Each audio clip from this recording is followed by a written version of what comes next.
This is Andi Purewal for Boxing News. I'm joined by Andy Clarke here in Saudi Arabia. Andy, I don't want to keep you for too long because I know you've just done like a 3 or 4 hour live there with Queensbury, but here we are, fight week, open workouts. An interesting version of Anthony Joshua. Obviously just stood there, gave the young kids of the area a chance to show their abilities in the ring. What did you make of that? Yeah, he didn't want to do too much, did he? And a lot of fighters don't do a lot when it comes to open workouts. It's just kind of amazing, the spotlight that's on almost everything he does, because we sat down with him on Monday, a load of us from different organisations, and he was on good form, nice and relaxed. We even showed him a clip of Joshua-Wilder talking about how, you know, he ran from him back in the day and all that kind of thing. It didn't bother him at all. Yesterday he was quite terse with everybody. But I don't really read too much into that, to be honest. I don't think there's anything particularly deep going on there. It's just he's been around big fight weeks for a really long time, and I guess it probably wears thin after a bit. I spoke to him just now, and he was fine. He's looking forward to the fight. Basically, you know, it's a must-win, as it kind of always is for him, and it'll just be really interesting to see what happens with the new partnership with Ben Davison. I know he said that he'll go back to Derek James. I think he said that anyway. But realistically, if this fight goes really well, then I think that partnership will continue. I mean, that would be the logical thing to do. Just before we go and deep dive a little bit more into the fight, just sticking with kind of AJ around the media, you mentioned yesterday was maybe a little bit frosty with members of the media. Obviously, you guys yourselves included in that. You spoke to him today. What was he like today? And obviously, I saw he was a one-on-one away from the live stream. Yeah, he was fine. I mean, he decided that he'd rather just do it with me today, which was fine. You know, that's not a problem. We've been doing this a long time. Pretty much everybody who's over here, you don't ever get kind of precious or upset about things. You know, people can have their own preferences, and he's earned that right. You know, he's at the top of the sport. Yeah, he was kind of a bit abrupt yesterday with everyone, but again, you don't know what's going on in the background sometimes with people. There could be any number of reasons for it. I don't think it was anything personal necessarily, because he was like that with everybody. So it's just an example of the spotlight that he's under. That basically everything he does seems to attract some kind of attention, and he's got people on the card who are more than happy to talk about him, and they've been doing so at length. Particularly Joel Miller, Joshua-Wallin, his opponent, Deontay Wilder as well. You know, I was around on Monday when Miller basically, he knew that AJ was in the vicinity, and so he stuck around to make sure that he can manufacture that meeting, which, you know, this is the game they're in. It's what happens, but it's yeah. I mean, I would say it's not easy being him, to be honest, because the British sporting public and the general sporting public can be pretty unforgiving, pretty harsh. You pick up a few defeats and all of a sudden you've gone from being the best thing to the worst thing. I think that's probably quite a difficult thing to get used to. So with any fighter, to be honest though, I don't really pay too much attention to what they do in fight week.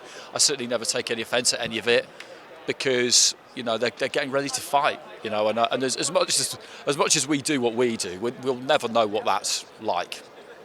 The challenge of Joshua-Wallin, and everybody knows how difficult of a fight that is within the sport. If AJ comes through that, he probably doesn't get that recognition from the casual audience, despite Otto being known for that Tyson Fury fight across the UK. But what challenges does he pose now to Anthony Joshua? What does Anthony Joshua have to do to really stand out in a fight with Joshua-Wallin? I think with Joshua, it's just about getting back to the basics. You know, we saw the knockout against Helenius. Helenius was there to be knocked out, but he did it. And I think that will have done a lot for him, because that's what you're in it for at heavyweight. That's what they all want to do. And he hadn't done it for a bit. He hadn't done it for really quite a long time, actually. So to rediscover that would have felt good. It's just using that jab. It's just committing to his punches. Jab, straight right hand, that 1-2 that he was taught at GB Boxing, that he's got the leverages and the mechanics to execute so well. It really is that. Andy Lee was saying to us earlier on that boxing is, you know, fundamentally quite simple. You need to master those simple fundamentals. Once you've done that, you know, then you can add more to it. But I do think for him that it is about getting back to those basics. From what I hear, that's what they've been doing with you know, him and Ben Davison and the team, and that's all we really need to see. Just bang out that jab, and and throw that right hand. I mean, it makes it sound ridiculously simple, and Wallin won't make it easy. But at the same time, when you look at the two of them, Wallin has had a lot to say this week. He's spoken really well. He had a good performance against Fury, good performance against Gassiev, because he wasn't brought there to win that fight, but he did win that fight. It was a roll of the dice. But in reality, there's a big gulf between them in terms of what they've achieved and where they've been. And Joshua, an on-point Joshua, I think should win the fight comfortably and look good doing it. Deontay Wilder, Joseph Parker, Andy Deontay looking very good on the pads, and Joseph Parker looked in unbelievable condition when he showed off his physique there.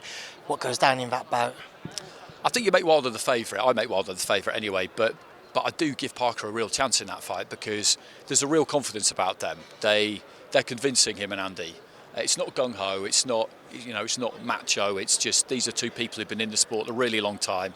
They know the risks, they know the dangers, they know that Wilder is Wilder basically, and that if you turn off for 1 second he can turn your lights out.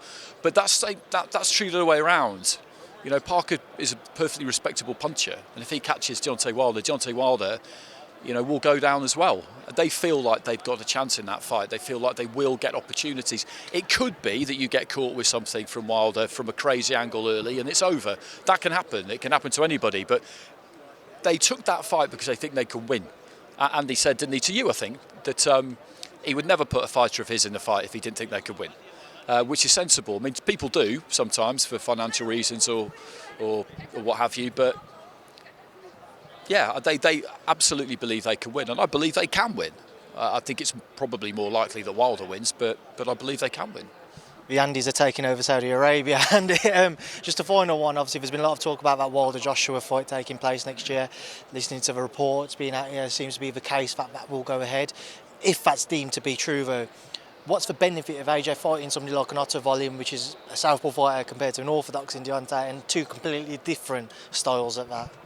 I don't think it makes too much difference, to be honest, at this point, because he's been at this a long time now, and he's seen lots of different styles. He had 24 rounds against a southpaw in Usyk, so and Usyk as well. Not looking amazing against him is forgivable. We were talking to Ross Amber on the stream, who obviously corners Usyk and Lomachenko, and he said that he felt like the stick that Joshua got after those two fights was pretty unreasonable, because it's not like he lost to some pub fighter. He's lost to an outstanding fighter. So I don't think styles and all of that kind of thing really matter that much. It's a bit like top level football. We'll talk endlessly about formations and tactics, but actually, they all know what to do. It's just a question of mindset and mentality and motivation. That's what it comes down to, really, at this level. Ultimately, if they're on point and where they need to be in their own head when they go into the ring, they've all got the skills. Andy, listen, it's getting late. You've just done a long stream. We've just spoken for about 10 minutes, and I apologise for that. Thank you for speaking to me, though. And I'm sure I'll catch up with you as the week goes on. Yes, I'm sure. Cheers.